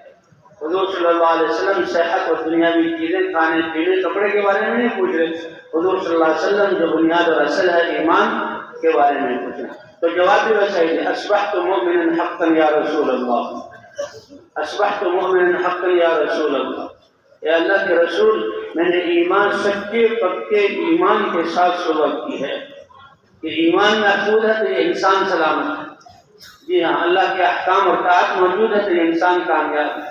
اللہ کے رسول صلی اللہ علیہ وسلم نے فرمایا لِكُلِّ قَوْلٍ حَقِيقَةً وَمَا حَقِيقَةُ قَوْلٍ، ہر دعوے کی ایک دلیل ہوتی ہے، اور تمہارے اس دعوے کی دلیل کیا ہے کہ سچے پکے ایمان کے ساتھ میں نے صبح کی۔ اللہ اکبر۔ تو ایمان کی نشانی کیا بتائیں؟ أزفت نفسی یعنی دنیا، فأسہرت لیلی وأغمأت نہاری، یہ دنیا کی بے رغبتی میرے دل میں آگئی، اس کی کوئی حیثیت ہی نہیں ہے۔ یہاں کے کپڑے، یہاں کی بلڈنگیں، یہاں کی مال و متاع اور یہاں کی زیب و زینت، یہ کچھ بھی نہیں ہے۔ جسے انسان جو دنیا میں آتا ہے اور اچھے اچھے کھانے، کیسے خوشبودار، کیسے یہاں ذائقے والے اور کتنے رنگوں والی مٹھائیاں اور کھانے، اگر اس کو ماں کے پیٹ کا کھانا اس کے سامنے رکھ دیا جائے کہ ماں کے پیٹ میں تمہاری غذا کیا تھی، تو الٹی آ جائے گی۔ ایسے ہی جنت کے کھانوں اور جنت کی نعمتوں کے سامنے دنیا کی اتنی بھی حیثیت نہیں، دنیا کی اتنی بھی حیثیت نہیں کہ میرا دل دنیا سے بیدار ہو چکا اور آخرت کی تیاری میں لگ گیا۔ فأغمأت نہاری، دن میں روزے رکھتا ہوں، پیاسا رہتا ہوں، وأسہرت لیلی، اور راتوں کو جاگتا بھی ہوں، اور راتوں کو جہاں اللہ کی عبادت کرتا ہوں۔ وَكَأَنِّي أَرَىٰ إِلَىٰ عَرْشِ رَبِّي بَارِزًا، اور میری تو ایسی کیفیت ہے جیسے کہ اللہ کا عرش میرے سامنے ہے۔ اللہ ہمیں بھی یہ کیفیت عطا فرمائے، یہ ایک وجدان ہے۔ اور حضور فرمایا أَن تَعْبُدَ اللَّهَ كَأَنَّكَ تَرَاهُ، جو حسن مطلوب ہے، ہر عمل میں احسان جو مطلوب ہے عبادت میں، کہ ایسے عبادت کرو کہ اللہ کو دیکھ کر اس کی شان کے مطابق کیسے عبادت ہونی چاہیے۔ ہم تو جسم کہاں ہے اور دماغ کہاں ہے اور ہاتھ اور اعضاء کہاں ہیں، کہ گویا میں عرش کو سامنے دیکھ رہا ہوں اور آپ نے جنت کی یہاں مناظر بیان کیے ہیں، ایسا یقین ہے کہ میری آنکھوں کے سامنے جنت والوں کے تخت گولائی میں بچھے ہوئے ہیں اور وہ ایک دوسرے کی ملاقات کے لیے آئے ہوئے ہیں اور جنت کی نعمتوں کو استعمال کر رہے ہیں اور آپس میں ایک دوسرے سے خوش ہو رہے ہیں۔ جسے دنیا میں دوست مل جائیں، خوشی کے موقع پر، اچھے مقام پر، کھانے پینے کی نعمتوں کی بھرمار ہو، تو یہ تو دنیا کا ایک جنت میں تزاورون فیہا، ایک دوسرے کی ملاقاتیں کر رہے ہیں۔ اور اے اللہ، آپ نے اپنے رسول جہنم کے جو مناظر بیان کیے کہ ان کو جو تکلیف ہوگی اس میں وہ آوازیں نکلیں گی، ایک دوسرے کو گالی گلوچ دیں گے اور یہ تعاون کتے کی طرح بھونکیں گے، یہ منظر میرے سامنے۔ اللہ کے رسول صلی اللہ علیہ وسلم نے سینے پر ہاتھ مارا اور فرمایا انت امرؤ نور اللہ قلبک بالایمان، تم وہ شخص ہو کہ اللہ نے تیرے دل کو ایمان کے نور کے ساتھ منور کیا، عرفت معرفت تمہیں حاصل ہو گئی، فالزم اس پہ جمے رہو۔ تو اس لیے بھائی نماز سے پہلے یقین کو بنا کہ یہ یقین جو ہے سننے سے، اس لیے فضائل کی تعلیم ہے اور اللہ رسول کی بات ہے، اس لیے ہم نے سننا ہے تو اللہ کی دین کی بات، قرآن اور حدیث کی بات، اللہ اور رسول کی بات، اور اگر بات بولنے سے یقین آتا ہے، جن چیزوں کے بارے میں بولا جاتا ہے اس کا یقین آتا ہے۔ کتنے لوگوں نے کتنے دنیا کے ملک نہیں دیکھے لیکن ان کے تذکرے ہوتے ہیں تو یقین ہے۔ کوئی کہے کہ ایسا نہیں ہے، روس کوئی ملک نہیں ہے دنیا کے نقشے میں، امریکہ کوئی، تو نہیں، اتنا سنا ہوا ہے کہ اس کا یقین۔ تو بولنے سے یقین آتا ہے اور سننے سے یقین آتا ہے۔ تو اس لیے بھائی اللہ کی ذات کا یقین آیا یعنی اللہ کی بڑائی کو بولیں، اللہ کی بڑائی کو سنیں اور اسی نظر سے ہر چیز کو دیکھیں۔ سورج نظر آیا تو اس کو پیدا کرنے والی ذات کون سی ہے؟ اللہ کی۔ اس کو روشنی دینے والی ذات کون سی ہے؟ اللہ کی۔ پہاڑ نظر آئے تو پہاڑ میں مشغول ہونے کے بجائے اللہ کا دھیان، اس لیے اللہ کا دھیان بھی جمانا ہے، اس کے لیے ذکر رکھا گیا۔ نماز کو جاندار میں فضائل کی تعلیم ہے، فضائل کو سنو، یہ ہماری غذا ہے، فضائل کو بیان کرو اور علماء سے جو ہے علم حاصل کرو کہ احکام کا کیا حکم ہے اور دھیان جمانے کے لیے احکام کا طریقہ کیا ہے اور دھیان جمانے کے لیے اللہ کا ذکر ہے۔ اللہ اکبر، ہر وقت یہ دھیان اللہ مجھے دیکھ رہے ہیں اور اللہ میری سن رہے ہیں۔ اور اللہ کے رسول نے دعائیں اتنی بتائیں، نیند سے اٹھو تو اس کی دعا، وضو کرو تو اس کی دعا، اذان سنو تو اس کی دعا، جی ہاں صبح ہو جائے تو صبح کی کتنی دعائیں، اور بھائی جی ہاں پھر کیا ہے، نماز کے لیے آؤ مسجد میں داخل ہو تو اس کی دعا، کھانے پر بیٹھو تو اس کی دعا، بسترے پر آؤ تو اس کی دعا، پانی پیو تو اس کی دعا، سواری کی دعا۔ تو یہ دعائیں یاد کر کے اس کا اہتمام ہو جائے۔ اور ان دعاؤں میں ایک تو اللہ کی حمد ہے، اللہ کا شکر ادا کرنا ہے، شکر ادا کرنے پر اللہ نعمتوں کو بڑھاتے ہیں، اور ایک اس میں آخرت وَإِنَّا إِلَيْهِ رَاجِعُونَ وَإِنَّا إِلَىٰ رَبِّنَا لَمُنْقَلِبُونَ، آخرت کا بیان ہے اور اللہ کا شکر ہے، شکر ادا کرنے پر بھی جو ہے وہ نعمت بڑھتی ہے اور آخرت کا استعداد ہوتا ہے۔ اور پھر اس میں حضور صلی اللہ علیہ وسلم کی دعاؤں میں دعائیہ کلمات ہیں، دعائیہ کلمات ہیں، ان دعائیہ کلمات جو حضور کے منہ سے نکلے وہ اللہ کے ہاں قبول ہوتی ہیں۔ اس لیے کہتے ہیں کہ یہ ذکر ہر وقت اللہ کا دھیان رہے، کسی وقت بھی انسان غافل نہ کہ میں اللہ کا بندہ ہوں، اللہ میرے رب ہیں، اللہ مجھے دیکھ رہے ہیں اور میری بات کو سن رہے ہیں۔ یہ انسان کا دھیان، تو دھیان کے ساتھ پھر اخلاص کہ خالص اللہ کی رضا کے لیے اعمال کا جو وزن ہوگا وہ اخلاص کی بنیاد پر ہوگا۔ اس لیے من قال لا الہ الا اللہ مخلصا بقلبہ، لا الہ الا اللہ کا کہنا بھی اخلاص دل کے ساتھ، اور اس کی نشانی یہ ہے کہ گناہوں سے روک دیں۔ اور ہر چیز میں جتنا اخلاص ہوگا اتنا ہی اس اعمال کا وزن ہوگا۔ ایمان اور اخلاص یہ دونوں جڑواں چیزیں، اللہ کے وعدے پر یقین بھی ہو اور اللہ کے عمل کی نیت اللہ کی رضا بھی ہو۔ ایمان اور یقین اور اخلاص دونوں ساتھ برابر، اخلاص کے یقین کے ذوق میں جو ہے وہ اخلاص اور یقین میں کمی نہ آئے کہ بس ہمیں تو اللہ مقصود ہے، اخلاص سے اللہ کی رضا چاہیے، کچھ نہیں، لیکن اللہ کی رضا بھی چاہیے اور جو اللہ نے وعدے کیے ہیں اس کا یقین بھی۔ اللہ دل کا اطمینان عطا فرمائیں گے، اللہ دنیا کی اور آخرت کی سعادتیں عطا فرمائیں گے، اللہ جنتیں عطا فرمائیں گے، ان پر یقین ہو اور مقصود اللہ کی رضا۔ یقین کے دور میں آ کر اخلاص کو نہ گوا دے اور اخلاص کے دور میں آ کر یقین کو نہ گوا دے۔ اس لیے میری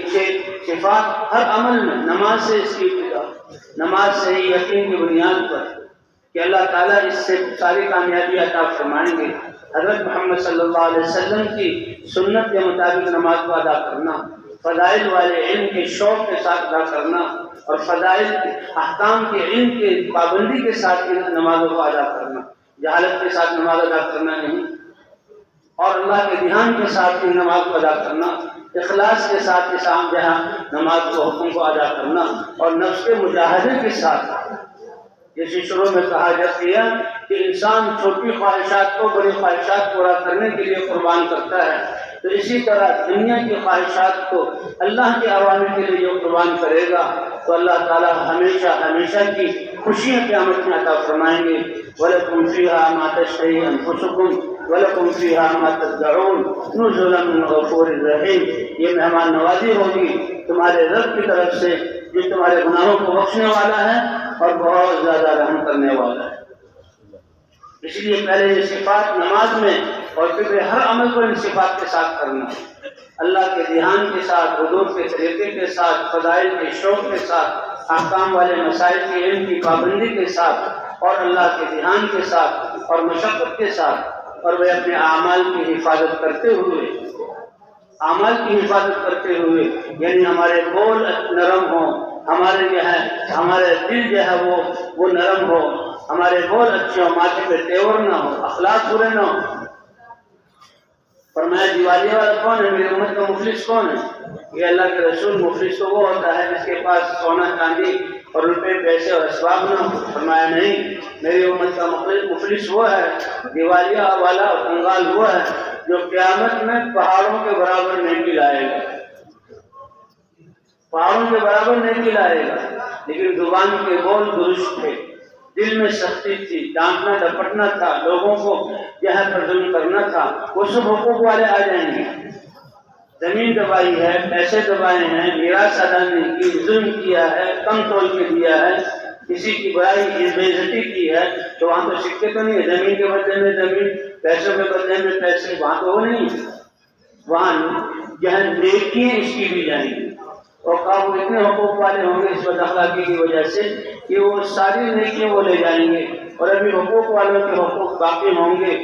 تو پھر کیا ہوگا؟ ان کے گناہوں کو اس کے اوپر ڈال دیا جائے گا، اور ان بد اخلاقی کی وجہ سے، دوسروں کے گناہوں کی وجہ سے یہ انسان جہنم میں جائے گا۔ اللہ ہماری حفاظت فرما۔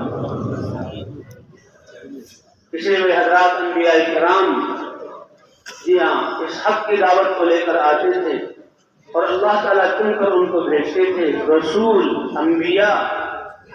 کہ وہ اپنی امتوں کے لیے اللہ جس قوم کے ساتھ احسان کا ارادہ فرماتے نبی کو دعوت کی محنت دے کر اور دین حق دے کر بھیجتے تھے۔ یہ ہے سب سے بڑا اس کی سرمایہ، اور انبیاء کرام دعوت سے کام شروع کرتے، لا الہ الا اللہ سے، اور دعوت سے جب ایمان ان کے دلوں میں آتا تو طلب پیدا ہوتی اللہ کیا چاہتے ہیں، اللہ اپنا احکام اتارتے، اور جو اللہ کے حکموں پر آتے حق وجود میں آ جاتا، پھر اللہ باطل والوں کے خلاف فیصلہ کر کے کتنی قوموں کے نشان اللہ نے مٹا دیے۔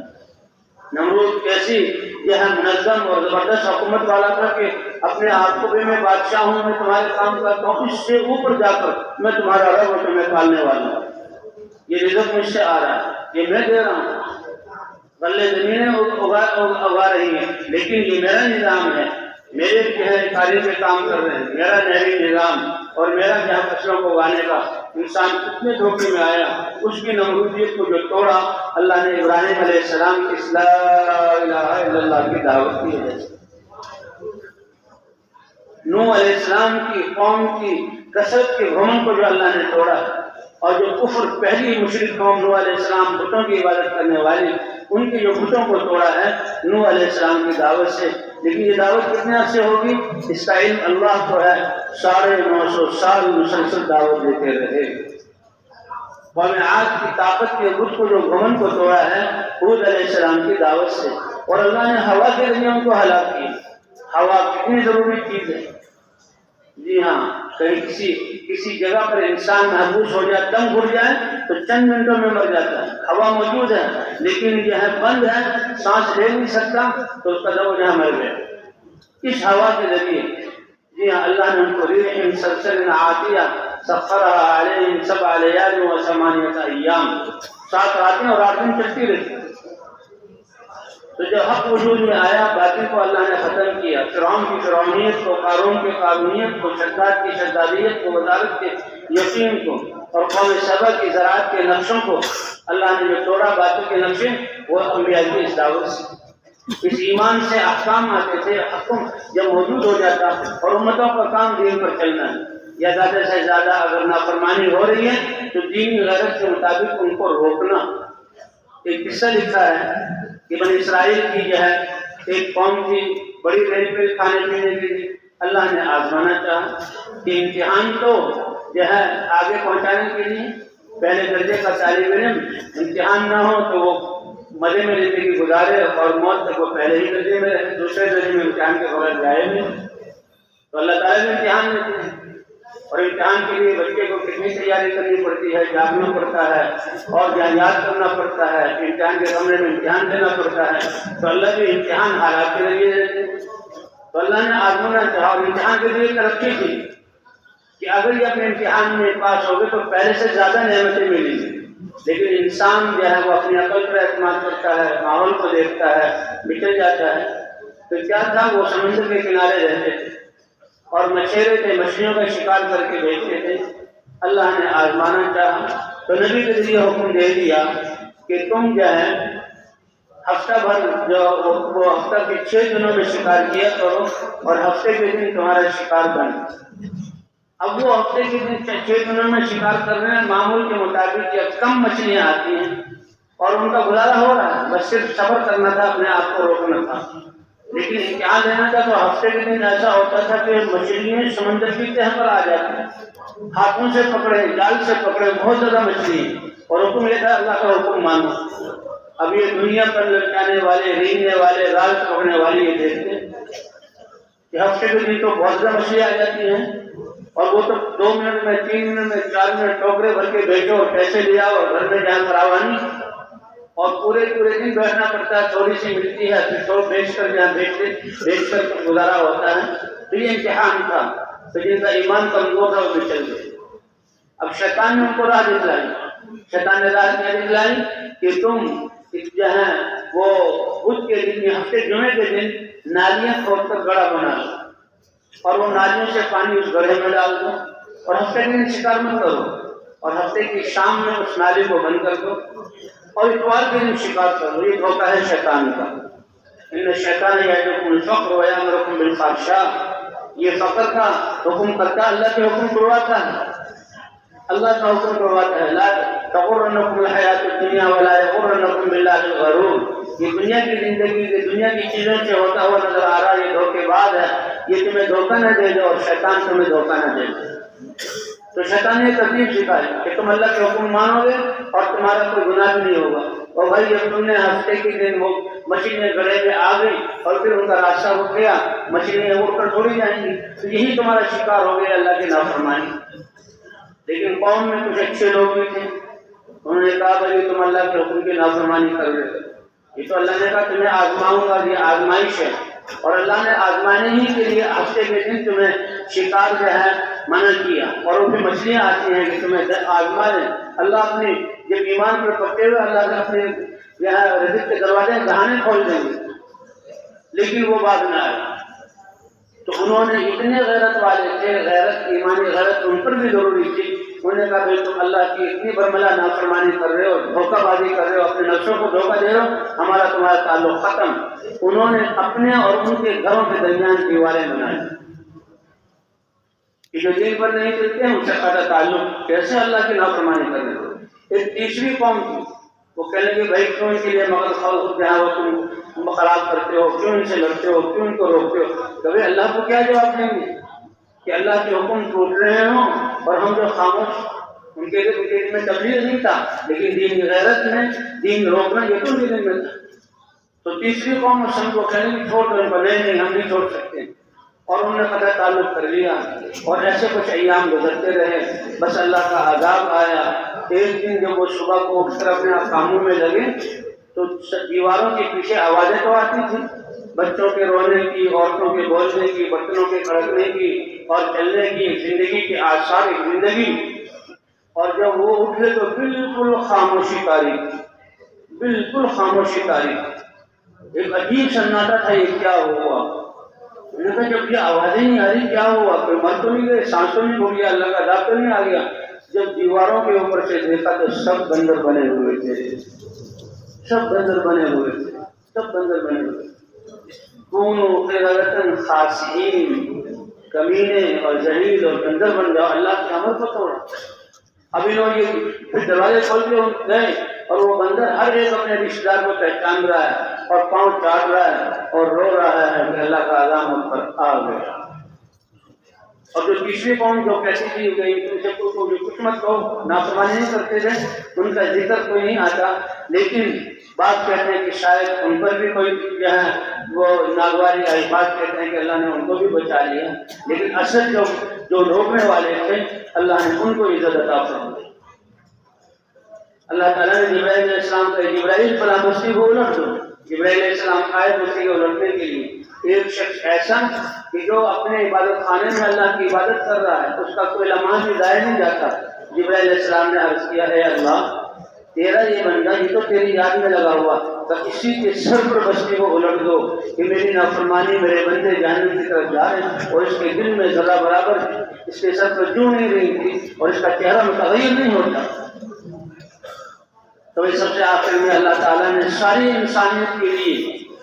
کامیابی کے لیے اللہ نے اپنے نبی کو دین اسلام کا پورا دین دے کر بھیجا، قرآن عطا فرمایا، یہ قرآن اترا اور اس دین کی دعوت سے اللہ کے رسول نے کام شروع کیا۔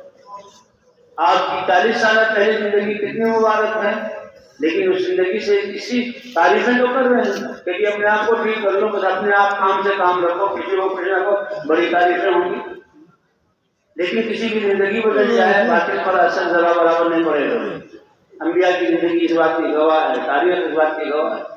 کیا حضور صلی اللہ علیہ وسلم کی پاکیزہ زندگی اللہ کی سنت ہے کہ باطل کو ختم کرنے کے لیے حق کی دعوت دے کر نبیوں کو بھیجا، حق کی دعوت دے کر نبیوں کو بھیجا۔ انبیاء تو انبیاء ہیں، کامل ایمان والے ہیں، اللہ کے چنے ہوئے ہیں، اور حضور صلی اللہ علیہ وسلم کے ختم نبوت کے صدقے اللہ نے یہ حق کی دعوت کا کام اور ذمہ داری اس امت کو اپنے فضل اور احسان سے عطا فرمائی کہ امت ہوتے ہوئے یہ جو ہے دعوت والا کام کرے گی، ان کی دعوت سے لوگوں کے دلوں میں ایمان کے چراغ روشن ہوں گے، ہزاروں چراغ روشن ہوں گے، انسانیت جہنم کے گڑھے سے بچ کر اللہ کی رضا اور جنت کے راستے کی طرف آنے والی بنے گی۔ اللہ نے امت ہوتے ہوئے اس کو چنا، اسی لیے داؤد علیہ السلام پر جو یہ وحی بھیجی، نبی کا ذکر ہوا کہ نبی بھی اللہ کے حبیب اور سردار، اور اللہ کبھی ناراض نہیں ہوں گے، اور امت بھی ان پر اللہ کی رحمت اترے گی، اور یہ امت قیامت کے دن آئے گی تو ان کی جسموں سے نکلنے والا نور نبیوں کے نور کی طرح ہوگا، ذکر کا نور بھی ہوگا، نماز کا نور بھی ہوگا، تلاوت کا نور بھی ہوگا، اور اعمال کا نور بھی ہوں گے۔ جی ہاں، لیکن ایک نور نبیوں والا نور کہ انبیاء کا نور کون سا؟ دعوت والا، وہ اپنی اپنی قوموں کو بلاتے تھے، اور یہ امت تو جس کے اوپر اس ساری انسانیت کو دعوت دینے کا نور یہ کب ہوگا جب کہ ہم دعوت میں لیں گے۔ تم بہترین امت ہو، اس لیے کہ تمہیں سارے انسانوں کی نفع رسانی کے لیے نکالا گیا ہے، اور نفع رسانی اللہ نے بیان کر دی، وَتَأْمُرُونَ بِالْمَعْرُوفِ وَتَنْهَوْنَ عَنِ الْمُنكَرِ، یہ امتیازی چیز ہے۔ اللہ کے احکام کا حکم کرنے سے احکام زندہ ہوں گے، برکتیں آئیں گی، نورانیتیں آئیں گی، محبتیں آئیں گی، اور گناہوں سے، بدبو، ظلم سے جو ہے امن کا ختم ہونا، بے دینی سے بے چینی اور چیزوں کا جو ہے مہنگا ہونا، یہ عذاب آئیں گے تو تم ان سے روکو گے، یہ تمہاری امتیازی چیز ہے۔ حضرت مولانا صاحب رحمۃ اللہ علیہ سے پوچھا کسی نے، یہی جو آج جو دنیا شور متری مہنگائی مہنگائی مہنگائی، یہ فیصلے تو آسمانوں سے ہوتے ہیں، نہ حکومتوں کے بس کی بات ہے، نہ فوجوں کے بس کی بات ہے، نہ تاجر اس کو کر سکتے ہیں، اور نہ کہیں جو ہے وہ زعما اس کو کر سکتے ہیں، یہ بھاؤ تو آسمانوں سے اترتے ہیں اور انسانوں کے اعمال کے مطابق۔ آج کتنی بڑی غلطی لگی ہوئی ہے، ہر ایک دوسرے کو پوچھنے پر فلاں نے ایسا کر دیا، فلاں نے ایسا کیا، میرے یقین کا کیا حال ہے، میرے اعمال کیسے ہیں؟ تن کے ہی قطرے ہی سے دریا بنتا ہے، سارے انسانوں کے اعمال کے مجموعے سے ہی تو فضا بنتی ہے۔ ہماری فضائیں کیا ہیں؟ یقینوں کا کیا حال ہے، نمازوں کا کیا حال ہے، اللہ کے احکام کا کیا حال ہے، تجارت میں امانت داری کا کیا حال ہے، قضا میں عدل اور انصاف کا کیا حال ہے،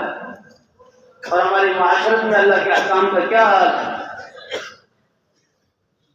تو فرمائے اعمال تو یہ حالات تو اعمال کا نتیجہ ہے،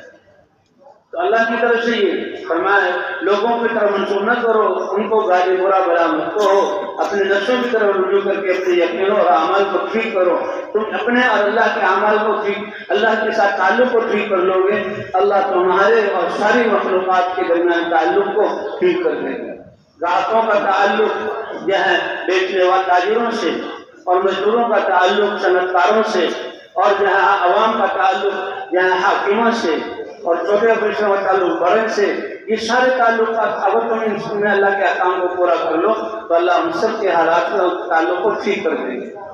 تو مولانا صاحب رحمۃ اللہ کے زمانے میں لوگ آئے کہ حضرت مہنگائی چیزیں جو ہیں خرید کی قوت سے اوپر ہو رہی ہیں، اور بھوک حضرت مولانا صاحب رحمۃ اللہ نے فرمایا کہ دیکھو یہ چیزیں، ان کا سستا اور مہنگا ہونا اور یہ انسان کے ترازو کے دو پلڑے ہیں،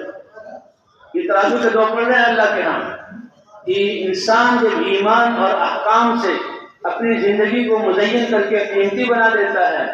جی ہاں، درندوں میں اس کی قیمت، اور زمین کے جو ہے پہاڑوں اور زمین کے خطوں میں اس کی قیمت، ہوائیں اس کی قیمت کو جانتی ہیں، بادل اس کی قیمت کو جانتے ہیں، فضاؤں میں اس کی قیمت بنتی ہے، اللہ کے ہاں اس کی قیمت ہے تو چیزیں سستی ہو جائیں گی۔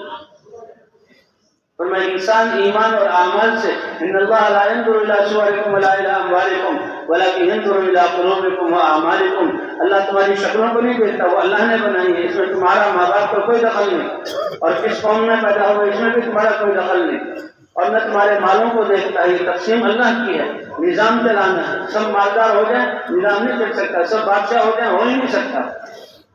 لیکن تمہارے دلوں اور اعمال کو دیکھتے سب متقی بن جائیں ہو سکتا ہے، سب دیندار بن جائیں یہ ہو سکتا ہے، ہوگا اور ہوا۔ ان اکرمکم عند اللہ اتقاکم، قیمت تو تقوی کے ساتھ ہے، فرمایا ایمان اور تقوی بنا لو، 7 ارب انسان سب سے اعلیٰ تقوی والے بن سکتے، 7 ارب انسان ایمان والے بن سکتے، 7 ارب انسان اللہ کے سامنے جھکنے والے بن سکتے، کوئی بھی بھٹکتا نہیں، کوئی دھکم پھیل نہیں، کوئی کسی کا لوٹنا نہیں۔ اللہ نے چاند کو دیکھو سب دیکھ رہے ہیں، فرمایا اپنے رب کی زیارت بھی ایسے کرو گے جیسے چاند کو دیکھتے ہیں، کوئی بھی بھٹکتا نہیں، تو سب جو ہے وہ جو متقی بن سکتے ہیں، اس کا تعلق دل سے اور جسم کے اعمال سے۔ فرمایا انسان اپنی قیمت ایمان اور اعمال سے بنا لیں تو ایمان انسانوں کا پلڑا بھاری ہو جائے گا اور چیزوں کا پلڑا اڑ جائے گا، سستی ہو جائیں گی، اللہ جو ہے چیزوں کو پہنچائیں گے، ان کا وصول کرنا آسان ہو جائے گا۔ تو معاملہ میں جو آتا ہے یقین اور اعمال کی طرف، اور حضرت محمد صلی اللہ علیہ وسلم کے ختم نبوت کے سب کے اللہ نے یہ جو ہے محنت اس امت کو دی، نبیوں کی محنت سے ایمان آتا تھا، حضرات انبیاء کرام کی محنت سے دین اترتا تھا اور دین قوموں تک پہنچتا تھا، اور قوموں میں آ کر باطل کو اللہ مٹاتے تھے اور زمین کو امن والا کرتے تھے، ایمان والوں کو اس میں بساتے، ان کی نسلیں چلاتے۔ اب وہ نبی والی محنت اللہ نے اپنے فضل سے اس امت کو عطا فرمائی، اور کس پیارے انداز میں کہ نبی کو حکم ہو رہا ہے آپ کہہ دیجیے میری زندگی کا راستہ یہ ہے، یعنی حضور کی پوری دعوت والی محنت کو ایک راستہ قرار دیا گیا، اور راستے کا لفظ مسلسل نقل و حرکت کو بتاتا ہے، کیونکہ اصل تو منزل ہے، کہ منزل کمال کو پہنچ جانا یہ تواضع اس کی نشانی ہے، کہ پہلے زمانے میں بادشاہ سلامت، وزراء اور یہ چودھری اور مالدار اور بڑے تاجر، اور آج کل گھوڑوں پر اور آج کل جہازوں اور موٹروں پر اپنے گھر تک آتے ہیں، جب منزل میں پہنچتے ہیں تو ہر ایک کو اپنے قیام گاہ کی طرف اتر کر جانا پڑتا ہے، بادشاہ گھوڑے کو اپنے لے کر اپنے تخت تک نہیں پہنچ سکتا چاہے وہ بادشاہ ہی ہو، کہ جب انسان کمال تک پہنچتا ہے تو آگے اس میں آ جاتی ہے۔ ہاں جب راستے میں ہے تو اب مشقت، گھوڑے پہ سوار ہونے کتنی مشقت ہے، اور آ کر چارپائی پہ لیٹ جانا کتنی راحت ہے، لیکن اس کمال تک پہنچنے کے لیے تواضع اختیار کرنی پڑے گی۔ جہاز کو چھوڑ دو، چاہے جہاز یہ چاہے ہیلی کاپٹر گھر میں بنایا ہو، لیکن اپنے منزل بچوں تک پہنچنے کے لیے اترنا پڑے گا۔ تو جو کمال انسان کو حاصل ہوتا ہے تو تواضع جو ہے اس میں آ جاتی ہے، تواضع اس میں آ جاتی ہے۔ تو اللہ نے یہ محنت نبیوں والی، اے نبی آپ کہہ دیجیے یہ ہے میری زندگی کا راستہ، کہ اللہ کی طرف میں بلاتا ہوں اس یقین کے ساتھ اور مسلسل بلانا، اور یہ سید الانبیاء اللہ کے حبیب، اللہ کے بعد جس کا سب سے بڑا درجہ، یہ ان کی زندگی کا مقصد بھی ہے۔ اے ہر کلمہ پڑھنے والے خوش ہو جاؤ اس کلمے اور اللہ کے عہد کے ساتھ، عہد سے اللہ نے اتنا خوشی کا اظہار فرمایا کہ نبی والی ذمہ داری تمہیں دے دی، تمہاری ایک ذات نہیں، تمہارا چھوٹا سا کنبہ نہیں، تمہارے محلے والے نے محلہ نہیں اور ایک قوم نہیں اور دنیا کے 7 ارب انسان نہیں، قیامت تک آنے والے خرب ہا خرب قدم ہا قدم انسانوں کی ذمہ داری تم پر ہے، اس دعوت کے ذریعے سے، اور اس دعوت کے ذریعے سے جب تک جو ہے ہدایت چلے گی اور قیامت تک جو ہے دوسری دل پر آئیں گے، اس کا ثواب تمہیں ملے گا، کیونکہ یہ وہ تجارت ہے جو اللہ نے تمہیں عطا فرمائی۔ دنیا کی تجارتوں سے کیا ہوگا؟ لوگوں کے پاس چیزیں پہنچیں اور ان چیزوں کو وہ کتنا استعمال کر سکیں گے اور تم کتنا استعمال کر سکو گے، اور تمہاری دعوت سے ایمان اور اعمال ہر وقت انسان کے ساتھ، یہ ایسا سرمایہ کہ نہ چور چوری کر سکتا ہے، نہ ڈاکو ڈاک سکتا ہے، نہ حکومتیں ٹیکس لگا سکتی ہیں، نہ امیگریشن والے روک سکتے ہیں، اور اعمال کی تم ایسے مشین ہو، چاہے دشمنوں کے گھیرے میں ہو، 2 رکعت نماز پڑھو، اللہ سے دعا مانگو، اللہ تعالیٰ کی مدد اتر گئی۔ سلیمان علیہ السلام کو بھی تخت سلیمانی ملا، نماز اور دعا سے ملا۔ حضرت ایوب علیہ السلام کو بھی اتنی سخت بیماری اللہ نے آزمایا، اتنی سخت تکلیف آئی، بستی والوں نے باہر کر دیا، وہ بیوی خدمت کرتی تھی، دعا اور نماز پر اللہ نے ان کو شفا عطا فرمائی۔ تو بھائی نماز اور دعا اور دین کی محنت، اللہ اکبر، اللہ نے ہمیں عطا فرمائی. اتنا بڑا اعزاز ہے کہ ایک ایک امتی تو 2 ارب انسانیت ایک دعوت کو لے کر کھڑے ہوں، پھر باتیں کہاں رہے گا. ایک ایک امتی کو اللہ نے مرد اور عورتوں کو ذمہ داری عطا کی، مرد اور عورتوں کو یہ ذمہ داری عطا کی کہ یہ میرا راستہ ہے، اس میں مسلسل محنت ہے اور یہ ہر کلمہ گو کا راستہ. اس لیے صحابہ کرام کی سیرت سے کہ جو کلمہ پڑھ رہا ہے فوراً دعوت والے کام پر آ رہا ہے. اللہ نے مولا علی صاحب رحمۃ اللہ علیہ کو اس امت کے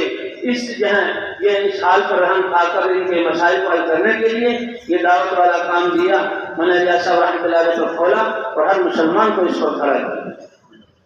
ابھی تو چند کروڑ ہی نفراد کرنے بننے لگے اور ابھی تو ہم دعوت کے سیکھنے والے درجے میں ہیں. اور سیکھنے والا ہوتا ہے وہ تو کمی بیشی کرتا رہتا ہے، لیکن اللہ کے کیا فضل ہے کہ سیکھنے میں کے درجے میں کرتے ہوئے وہ تو جو نکلے تھے بنے تھے انہی کی تعداد رہتی. اللہ نے کروڑوں انسانوں کو متحرک کر دیا اور یا پوری امت مسلمہ کو اس دین کی محنت پر جوڑ دیا. تو کیا خیال ہے کہ ہر مسلمان تک اس دعوت کو پہنچائیں گے؟ ابھی تو 5 ارب انسانیت ان کے صدیوں سے ان کے پردادا سپردادا کفر کرنے کا جہنم میں گئے اور آج یہ دنیا میں موجود ہیں. ہم ان تک پہنچ ہی نہیں سکے، ہم ان کو پیغام پہنچا ہی نہیں سکے. کیونکہ دعوت کیا ہے کہ اسلام پورا سیکھ کر عمل کر کے اسلام کو دکھانا یہ ہے. اسلام آ جائے اس کی طرف تو بھائی یہ تو ابھی پوری دنیا باقی ہے. اس لیے تو ابھی ہم ابتدائی درجے میں کسی گش قابو میں آ جائے، ہمارے یہاں 2 گش قابو میں آ جائیں، مشورہ قابو میں آ جائے، سارے ساتھی آگے ہو جائے، شہروں نہیں لگ رہے. اور اللہ تعالیٰ یہ تو اللہ کا رحم اور کرم ہے کہ ٹوٹی پھوٹی اور اس طرح سرسری محنت پر بھی اللہ سے تعریف فرما کر یہ جو ہیں نتائج ظاہر کر رہے ہیں. اور قیامت میں پوچھ ہوگی یہ محنت کی تھی، اس کا کیا حق ادا کیا. ان السمع والبصر والفؤاد كل اولئک کان عنہ مسؤولا. اللہ نے کان دیے، پوچھا جائے گا کیا کیا سنا.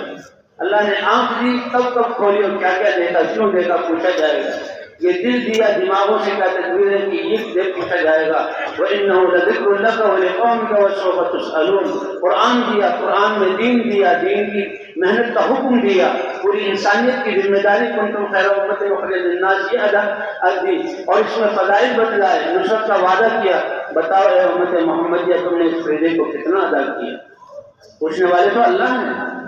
معاملہ تو ہمارا اللہ سے ہے. اور جو مخلص ہوگا اللہ اس کی تربیت فرمائیں گے. بھائی بہت ہم سے چوک ہو گئی اور بڑا ہم سے ظلم ہوا، اپنی جان کو بے قیمت بنایا. اللہ نے یہ محنت عطا کی، اللہ اس کو سنجیدگی سے لے کر کرنے کی توفیق عطا فرمائے. ہاں پوری انسانیت کا معاملہ ہے. دنیا میں تھوڑی سی مصیبتیں، دنیا کی پریشانیاں آ جائیں، ہم ایسا دل رکھتے ہیں کہ متعدد ہو جاتے ہیں اور پہنچنے کی کوشش کرتے ہیں. اور سب سے بڑا مسئلہ تو کفر پر مر کر جہنم میں ہمیشہ کی آگ میں جلنا، ہمیشہ کی بھوک اور ہمیشہ کی پیاس، ہمیشہ کے درد اور تکلیفیں، ہمیشہ کی جہنم کا توڑنا اور مار ختم کرنا. یہ کھال ہزاروں دفعہ دن میں جلے گی اور یہاں بدلے گی. اور سب سے سخت فذوقوا فلن نزيدكم الا عذابا. اللہ بچائے، اللہ بچائے. وہ پوچھیں گے، پکاریں گے، اگر پانی بھی دیا جائے گا تو جہنم کی آگ کا کھولتا ہوا. اب وہ پیاس کیسے پینا چاہیں گے، ہونٹ کے قریب کریں گے تو اوپر والا جو ہے ہونٹ وہ چھپ کر چلا جائے گا اور نچلے والا ہونٹ نیچے گر جائے گا اور اس پانی کو پئیں گے تو آنکھیں ان کی باہر نکل جائیں گی. من شجرۃ من زقوم، کھانا زقوم کا کانٹے دار. اللہ ہماری حفاظت فرمائے. اور کیا کہا کہ کوئی اس عذاب کو ہر آن یہ عذاب زیادہ ہوگا. اللہ اکبر. ارحموا من فی الارض، زمین والوں پر رحم کرو. رحم کرنے والوں پر رحمان رحم کرتا ہے. ارحموا من فی الارض راحمون یرحمهم الرحمن. ارحموا من فی الارض، زمین والوں پر رحم کرو، آسمان والا تم پر رحم کرے. پوچھو گی وَإِنَّهُ لَذِكْرٌ لَكَ وَلِقَوْمِكَ وَسَوْفَ تُسْأَلُونَ. پوچھے جاؤ گے. قرآن دیا تھا، دین دیا تھا، دعوت کی محنت اور ذمہ داری دی تھی، واقعات دیے تھے، یہ کام تمہیں ملا. تو کیا خیال ہے اس محنت کو زندگی کا مقصد بنا کر کریں گے؟ کون کون کرے گا انشاءاللہ؟ اے اللہ پچھلی کوتاہیاں معاف فرما. پچھلی کوتاہیوں پر تو ندامت ہر وقت ہو اور اپنے وقت کے ضیاع کا احساس اور رونا ہو. ہاں کتنے لوگ رو رہے ہیں کیونکہ میرا کارخانہ چلا گیا، اور بھائی رزاق تو اللہ ہے، دنیا میں زندہ ہو کہ نہیں، کارخانہ جاتے ہوئے جان چلے گی، کتنے میری ملازمت چھوٹ گئی تھی، مجھے نکال دیا گیا، اور بھائی اللہ نے تمہیں نکالا، اللہ تو آسمان پر موجود ہے، کیا ہوا کہ میرا بڑا گھر چلا گیا، اس پر رو رہے ہیں کہ اللہ میری زندگی کا سرمایہ ضائع ہو گیا، اس پر رونا، یہ رونا اللہ کو محبوب ہے، اس پر اللہ کی رحمتیں آتی ہیں۔ اور ابھی زندگی کے سانس باقی ہیں، ابھی زندگی کے سانس باقی ہیں، اللہ چلا رہا ہے، اور بس یہی چند ساعت کسی میں ہم اپنے آپ کو محنت والا سمجھ کر اور محنت کو مقصد بنا کر زندگی کی ترتیب بنا لیں، اب حضور کی محنت والا بن جائے، اسی کے مطابق اللہ کا معاملہ ہوگا، اس کی تربیت بھی اپنی ایسی ہوگی، اللہ راہیں بھی کھولیں گے، صفات اور تربیت اللہ فرمائیں گے، ہم تو اللہ کی راہوں میں نکلے ہوئے ہیں، اب تو شیطان کی بات ماننا، پرانی عادتوں میں روک ضائع کرنا، فضول بیٹھنا، بازاروں میں جانا، اے اللہ سب تنگ، اے اللہ ہماری تربیت فرما دے، ہمیں اس کام کے لیے قبول فرما، اے اللہ بقیہ زندگی ہمیں ہماری نسلوں کو امت مسلمہ کو اس کام کو کھڑا کرنا، وہاں جب انسانیت جہنم کا ایندھن بن رہے ان تک ہم اس کام کو لے کر جا سکیں۔ فرمایا تم تو ابھی ابتدائی الف با تا ثا میں ہو، وہ بھی قابو نہیں آتا، کب تک رہیں گے الف با تا ثا میں؟ کئی مبادی ہیں، آگے بڑھنا ہے، کہاں تک پہنچنا؟ صحابہ ایسے نکلنے کے عادی ہو جائیں، اللہ کے احکام کے پابند ہو جائیں کہ اللہ کا حکم اور حضور کی سنت، حضور صلی اللہ علیہ وسلم خطبہ دے رہے ہیں، حضرت عبداللہ بن مسعود آ رہے ہیں باہر سے، حضور نے فرمایا بیٹھ جاؤ، تو وہ صحیح میں بیٹھ گئے کہ حضور کا حکم فوراً بیٹھ گئے۔ حضور صلی اللہ علیہ وسلم نے فرمایا میری مسجد کا دروازہ عورتوں کے لیے ہے، مرد نہ ہے۔ حضرت عبداللہ بن عمر رضی اللہ عنہ نے سنا مجال ہے پھر زندگی بھر اس راستے سے داخل ہونے چاہے عورتیں ہوں یا نہ ہوں، تو حضور نے منع کیا۔ صحابی جاتے ہوئے حضرت عبداللہ بن عمر کا واقعہ، سفر کرتے ہوئے ایک جگہ اترے اور اتر کر جیسے پیشاب کرتے ہیں بیٹھ گئے اور اٹھ گئے اور آگے، کہا مجھے پیشاب کی حاجت نہیں تھی، پھر آپ کیوں اترے؟ کہا میں نے اس جگہ حضور کو اتر کر پیشاب کرتے ہوئے دیکھا تھا، پیشاب نہیں آ رہا لیکن میں نے وہ حیض اختیار کرنی ہے جو اس جگہ سے گزرتے ہوئے اللہ کے رسول نے اختیار کی تھی۔ ایک جگہ سے گزرتے ہوئے اپنی گردن کو نیچے کر کے گزر رہے ہیں۔ یہ کیا ہوا کہ حضور کے ساتھ اسی جگہ سے میں گزرا تھا، اس وقت یہاں درخت تھا، درخت کی ٹہنی بیٹھی ہوئی تھی، حضور نے گردن جھکائی، میرا دل نہ چاہا کہ گردن جھکائے بغیر اس جگہ سے گزر جاؤں۔ یہ ہے حضور کا عشق۔ تو حضور کے دن اور رات کیسے؟ کاندار من فکرت متواصل الاحزان یرا غادیا و رائحا، مسلسل ہو جو ہے مجھے غم میں رہتے تھے اور مسلسل جو ہے حضور صلی اللہ علیہ وسلم فکر مند رہتے، دائما فکرت متواصل الاحزان،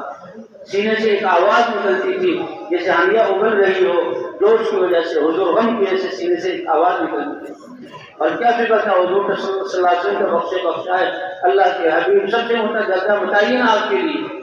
لیکن امت کے غم میں کہ میری امت کے غم کرنے والے بن جائے، بھوک اور پیاس اور یہ کتنی تکلیفیں جتنی تکلیفیں کسی کو دی نہیں گئی، ابھی اللہ نے یہ راستہ دیا ہے، اللہ اس کی قدر لانے کی توفیق عطا فرمائے۔ ہم نکلے ہیں اپنی تربیت کے لیے، ہم نکلے ہیں اپنے آپ کو قبولیت کے لیے، بس عزم ہمارا ہو اور کیا ہے ہم اپنے آپ کو سنبھال کر جہاں چلیں، اللہ ہماری تربیت فرمائیں گے، اللہ ہمیں صفات عطا فرمائیں گے، اللہ ہمیں حکمتوں کے دروازے کھولیں گے اور اللہ ہمیں میدان عطا فرمائیں گے، ہمارے قولوں کے اثر پورے عالم پر پڑیں گے اور قیامت میں ایک ایک عمل کا اجر اللہ پورے عالم کی ہدایت کی محنت کی زمرے میں جو ہے عالمی جو ہے اجر عطا فرمائیں گے۔ کیا وعدے ہیں اللہ، اس لیے بھی اللہ کے راستے میں نکل کر بھی اعمال کا اہتمام، انفرادی اجتماعی اعمال، راتوں کو اٹھنے کا اہتمام اور واپس جا کر بھی اب مسلمان جو اپنے بھائیوں کے لیے وہ پسند کرتا ہے جو اپنے لیے پسند کرتا ہے، ہر مسلمان کو ذمہ داری کا احساس دلا کر اس کمائی اور محنت والا بنانا، حتیٰ کہ عورتوں کو بھی اس محنت والا بنانا، ان کی دعائیں، ان کی فکر اور ان کی زندگی کی ترتیب، بچوں کی تربیت اور ان کا خود نکلنا بھی، کہ عورتوں کا مقصد صرف گھر کو صاف رکھنا اور کپڑے دھو لینا اور کھانا پینا اچھا بنانا یہ نہیں ہے، یہ تو بقدر ضرورت ہے۔ ہم اپنی حاجات کو مختصر اور سادہ کریں گے، وہ بھی بیچاری اپنے دن رات کے تھکنے سے اب یہاں راحت پا کر کچھ دن کا کام کر سکیں گی۔ آج انسان نے اپنے آپ کو ان چیزوں کو اتنا تابع کر لیا کہ 24 گھنٹے میں اس کے لیے کم دن رات قربانی دی جا رہی ہے۔ تو اللہ نے عورتوں کو بھی حضور صلی اللہ علیہ وسلم کی امت میں پیدا کر کے یہ فکر، بچوں کی دینی تربیت، دین کا یہ ماحول، ان سے اور مردوں کے نکلنے کے لیے گھر کو سنبھالنا، ان کی مدد کرنا، یہ مسلمان ایک دوسرے کا تعاون کرنے والے اور خود بھی ان کا اللہ کے راستے میں نکلنا۔ گھروں میں یہ اعمال پہنچے، مسجد ان اعمال سے آباد ہو کہ یہ تو کافروں کے لیے ہمارا ماحول ایسا ہوتا کہ ہدایت کا ذریعہ بنتا. آج تو ہماری یہاں مسلمان جو بھٹکے ہوئے ہیں اور وہ پریشان ہیں اور زندگیوں سے تنگ ہیں، ان کے لیے بھی ہم نمونہ نہیں بنتے. تو میں مسجدوں کو 24 گھنٹے آباد کروں. مسجدوں میں مشورہ ہو رہا ہے، دعوت دی جا رہی ہے، سیکھنا سکھانا ہو رہا ہے، جماعتیں گشت کے لیے جا رہی ہیں، آنے والی جماعتوں کو لیا جا رہا ہے، ان کی نصرت کی جا رہی ہے کہ مسجد ایسے ہو جیسے حضرت محمد صلی اللہ علیہ وسلم کے زمانے میں حضور صلی اللہ علیہ وسلم کی مسجد کہ کافر بھی اس ماحول میں آ کر بدل جاتا تھا. تو یہ سارے مسلمان اللہ کے گھر ہیں، یہ مساجد تو یہ کریں گے انشاءاللہ. تو سب سے پہلے تو بھائی یہ اللہ کے راستے میں نکل کر اپنے زندگی کے رخ کو بدلنا اور اپنی زندگی کے مقصد کو سمجھنا اور اس مقصد والا اپنے آپ کو بنانا. تو قرآن و حدیث کا مجموعہ ہے. اس میں سب سے پہلے وہ حضرات کہ جن کے بھی 4 مہینے نہیں لگے، تھوڑے وقت کے لیے آئے ہیں، 4 مہینے کے لیے اپنے آپ کو پیش کریں. فرمایا بھی کون کون تیار ہے، اور جو کھڑا ہو ذرا کھڑا رہے، اللہ کو دکھانا ہے، اللہ دیکھ لیں کہ ہم نے اپنے آپ کو پیش کیا، اللہ کے راستے کھولے، اللہ ہماری تربیت فرمائے، اللہ ہم سے کام لے کہ 4 مہینے پورے کر کے اللہ کے راستے میں جائیں گے. ماشاء اللہ کھڑے رہے، تھوڑا سا کھڑے رہے. اور بھائی جہاں یہ اللہ کو دکھانا ہے